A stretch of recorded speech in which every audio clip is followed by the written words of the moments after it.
All right, the next key that you're going to learn is the key of C. Now, the key of C is also very powerful because between the key of G and the key of C, if you learn how to use a capo, you can pretty much play anything that you want. So, let's get started. You'll remember our C chord. We won't go over that again, but what it will do is it will inform us what our 4 chord in the key of C is. Now, what is a 4 chord? A 4 chord is just a chord that is based off of the 4th note of the scale. So it's da da da da. We're gonna play that note, which that note happens to be an F. Okay. Now, an F in the key of C is going to look like this. Start with your C that you already know. Okay, and this is what I want you to do. I want you to take your ring finger and your middle finger and slide them down one string. Okay, now this is technically an F. This is an F7. If you strum all of these strings together,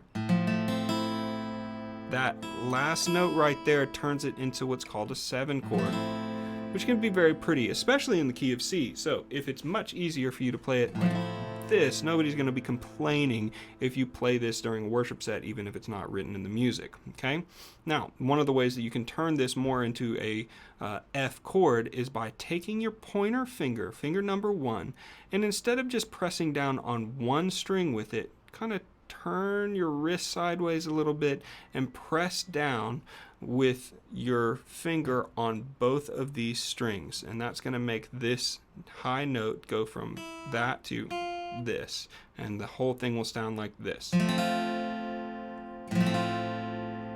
Okay, now you'll notice that I'm only strumming from here, because if I strum from down here, that's an E, and E is too close to F and it's not going to sound good.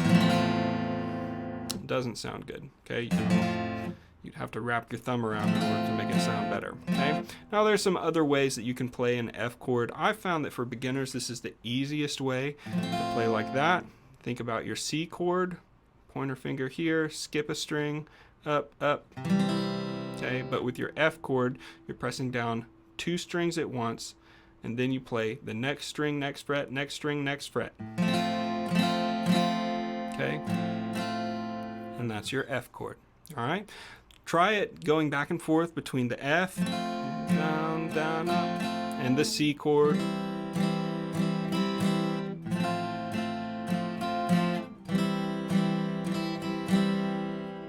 Okay, and that will help you a lot get kind of the rhythm of the F chord.